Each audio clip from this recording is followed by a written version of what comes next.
Selamat pagi, Ibu Ajeng dan teman-teman.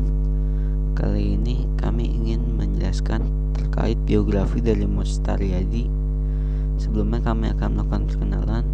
Saya Jonathan Ivan dan nomor absen 19. Saya Leonardus Narendra Banyuanwar, nomor absen 24. Kami akan menjelaskan tentang biografi seorang Mokhtar Yadi.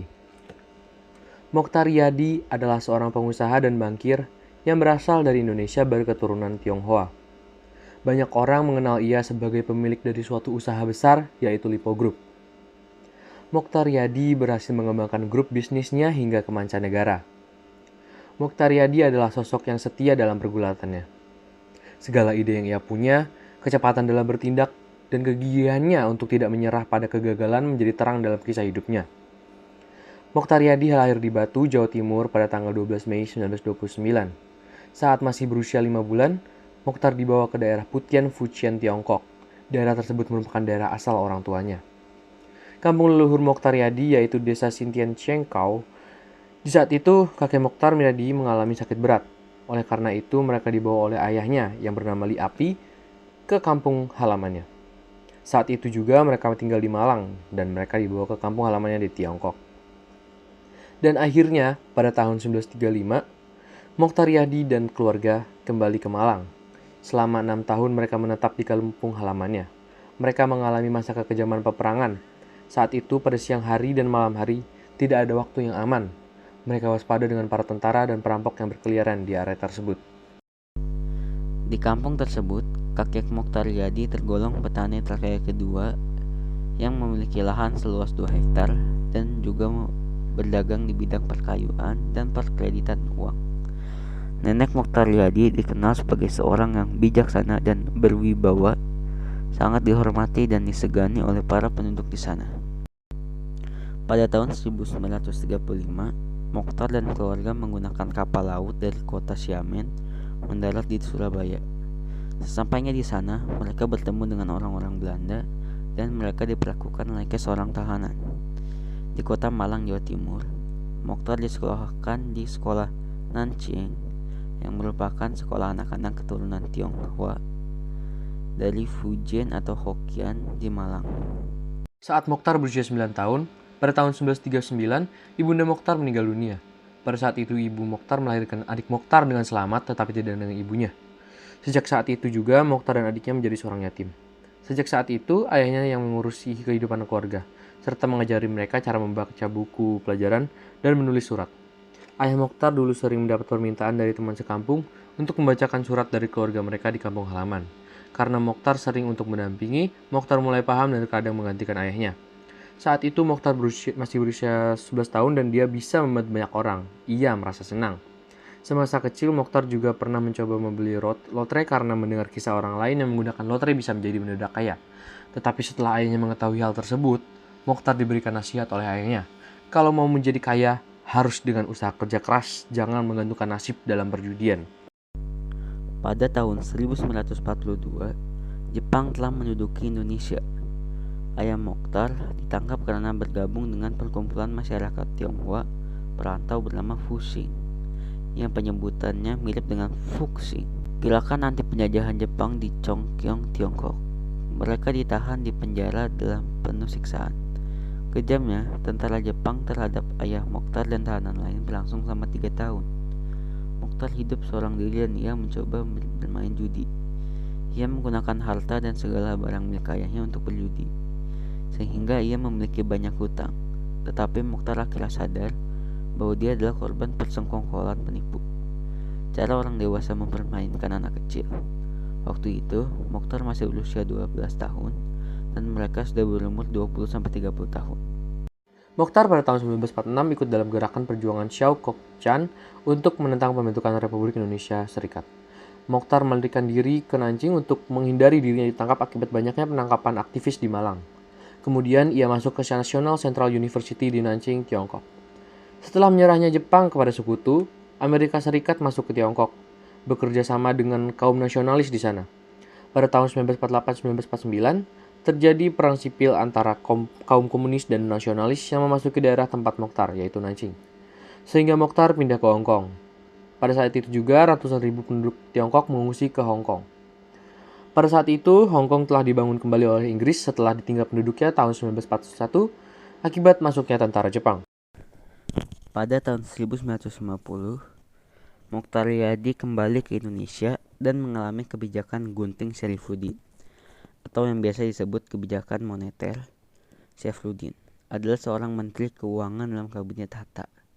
Hal ini dilakukan untuk mengatasi kesulitan ekonomi di Indonesia, seperti utang negara yang menumpuk dan terjadi kenaikan harga-harga yang mengakibatkan inflasi yang tidak terkendali. Hingga pada tahun 1991, Mokhtar Riyadi menemukan seorang perempuan idamannya. Pada awalnya, perjodohan Riyadi dengan gadis idamannya tidak direstui oleh ayahnya dan juga ibu dari gadis tersebut, tetapi ia tetap berusaha untuk bisa mendapatkan izin. Mokhtar saat itu mencoba memberi saran tentang pengelolaan tempat tata ruang, dan Ibunda Lime tertarik. Mokhtar juga memberi saran lainnya kepada Ibunda Lime. Lalu Mokhtar diberikan kesempatan menginap dan makan malam bersama. Pada keesokan harinya, ia memberanikan diri untuk menyinggung soal lamaran terhadap Lime, dan akhirnya diberikan izin, tetapi diberi syarat agar membantu toko Ibunda Lime selama 3 tahun.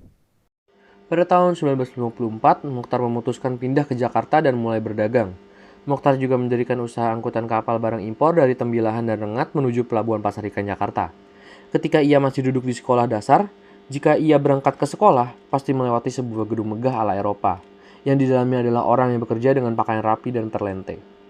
Setelah mengetahui gedung tersebut adalah gedung bank milik orang Belanda, ia dijelaskan oleh guru di sekolahnya apa itu bank. Pada saat itu ia masih belum terlalu paham, tetapi dia sudah mulai tertarik karena mendengar kata hanya dengan menerima uang dari satu pihak, lalu disalurkan kepada pihak lain, langsung bisa mendapat keuntungan. Sejak saat itu, Mokhtar diam-diam bermimpi menjadi sebuah bankir. Pada tahun 1999, ayah Mokhtar meninggal dunia. Lalu tanggal 24 Agustus 1999, usai rapat Kabinet Kerja 1, mengumumkan melalui radio RRI pemotongan nilai 2 uang kertas pecahan Rp1.000 menjadi Rp100 dan Rp500 menjadi Rp50. Dilakukan juga pembekuan nilai deposito. Kebijakan skenario kedua ini sangat berdampak pada kehidupan Mokhtar terkait harta yang ia miliki yang ia depositokan. Pada tahun 1959 sampai 1960, Mokhtar mengalami karir perbankan dengan menjadi Presiden Direktur Bank Kemakmuran milik Andi Gappa. Andi Gappa merupakan pendiri Bank Kemakmuran yang pada tahun 1971 merger dengan Bank Industri Jaya dan Dagang Indonesia menjadi Paninbank. Pada saat Mokhtar masih berada di Bank Kemakmuran, ia masih sangat muda dan ia masih belum banyak menguasai dunia perbankan. Tetapi ia harus meyakinkan para staf dan karyawannya sebagai presiden direktur bahwa ia bisa. Dalam waktu 16 bulan, Bank Kemakmuran sudah mengalami kemajuan yang signifikan. Saat itu, ia belum memahami akunting dan ia meminta bantuan seorang kepala akunting. Sebelum ia mengerti itu semua, Mokhtar hanya menggunakan logika. Hingga pada tahun 1963, Mokhtar bergabung dengan Bank Buana. Bank Buana berdiri pada 1956, setelah diakuisisi Kemitraan 5 Industri dan dipimpin Mokhtar Riyadi. Bank Buana selamat dari krisis 1965 dengan kebijakan Mokhtar Riyadi menurunkan suku bunga kredit. Hasil pengalaman yang ia lakukan, ia tingkatkan di Bank Kemakmuran yang ia lakukan di Bank Buana, sehingga dapat membuat Bank Buana menjadi bank terkemuka dan terbesar di antara bank swasta milik etnis Tionghoa lainnya dalam waktu kurang dari 2 tahun. Pada tahun 1965 terjadi sebuah hiperinflasi dan redenominasi rupiah. Indonesia saat itu sedang dalam masa demokrasi terpimpin. Presiden Soekarno memutus hubungan dengan lembaga keuangan dunia seperti IMF dan World Bank, sehingga terjadi hiperinflasi, harga barang kebutuhan meningkat tajam. Saat itu, Wakil Perdana Menteri Sairul Saleh mencoba menyelesaikan persoalan perekonomian dengan menerapkan redenomisasi. Saat itu, uang Rp1.000 diganti menjadi Rp1. Kebijakan tersebut tidak menyelesaikan persoalan inflasi. Dan pada tahun 1966, inflasi mencapai hingga 650%. Tahun 1966 sampai 1967, Mokhtar mengambil alih Bank Kemakmuran dan Bank Industri dan Dagang Indonesia (BIDI) yang dalam keadaan krisis. Tahun 1971, Mokhtar membentuk Paninbank, merger atau penggabungan dari Bank Kemakmuran, Bank-Bank Industri Jaya, dan BIDI. Kondisi perbankan Indonesia pada awal masa Orde Baru tidak sehat, karena banyaknya jumlah bank swasta yang kebanyakan merupakan bank kecil yang sangat lemah dalam permodalan dan manajemen. Lalu pada tahun 1975, Mokhtar mundur dari Paninbank, lalu ia bergabung dengan BCA milik Liem Sio Leong. Mereka berdua mendirikan Central Asia Capital Corp di Hong Kong. Liem Sio Leong atau Sudono Salim adalah pendiri dari Salim Group, salah satu dari 3 bank milik keluarga Lim pada saat itu adalah Bank Sentral Asia atau BCA. Bank-bank milik Lim tidak berjalan lancar, sehingga ia membutuhkan bantuan seorang bankir profesional, dan akhirnya ia bertemu dengan Mokhtar Yadi, seorang yang memiliki pengalaman menyelamatkan bank-bank bermasalah, sehingga dijuluki Banking Doctor. Mokhtar telah meninggalkan Paninbank dan ia akhirnya bersedia bergabung dengan BCA.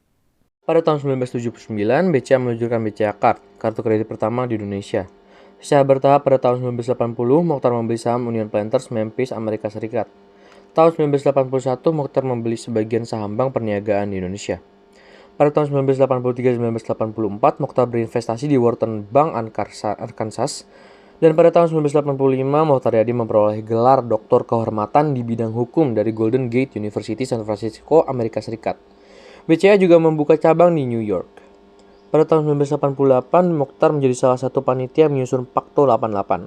Berkat kebijakan Pakto 88, BCA dapat membuka sebanyak 150 cabang dalam 12 bulan. Pada tahun 1989, Bank Umum Asia digabungkan dengan Bank Perniagaan Indonesia, dan muncullah Lipobank.bca dan Lipobank. Tahun 1990, PT Tunggal Rekra Kencana berdiri sebagai cikal bakal Lipo Karawaci Tbk. Dan akhirnya pada tahun 1991, Mokhtar keluar dari BCA.